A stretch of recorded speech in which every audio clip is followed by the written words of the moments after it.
For joining us at 5 on air and streaming, I'm Chris Harapsky. And I'm Lauren Lemanchek. Our top story tonight, an ICE agent accused of shooting a man in Minneapolis during Operation Metro Surge is now in custody. Investigators tracked Christian Castro to Texas this week, where he was arrested this morning.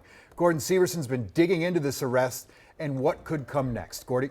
Yeah, according to the BCA, ICE agent Christian Castro was arrested around 9:30 this morning at a home in Harlingen, Texas, about 350 miles south of Houston and about 20 to 30 miles from the Mexican border. Texas Rangers and Homeland Security were also involved in the arrest.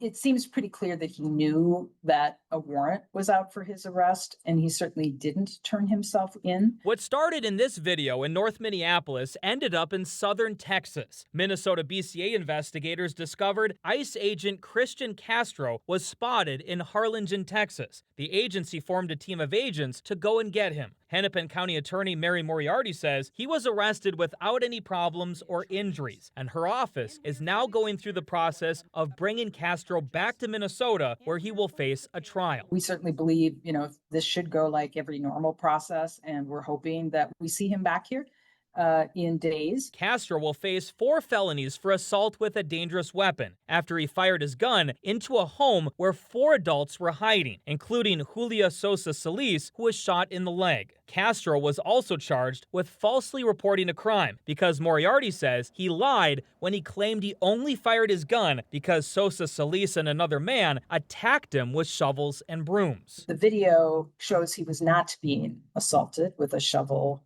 or anything like that. In fact, you can see the shovel off in the corner. Moriarty says Castro may request to have the case tried in federal court. If that happens, Moriarty says her office would still prosecute the case. She says prosecuting a federal agent is complicated, but she feels her team has conducted the necessary research to argue a successful case. State law also applies, even though it's in federal court, and that's important because if there was a conviction, the president could not pardon on a state conviction.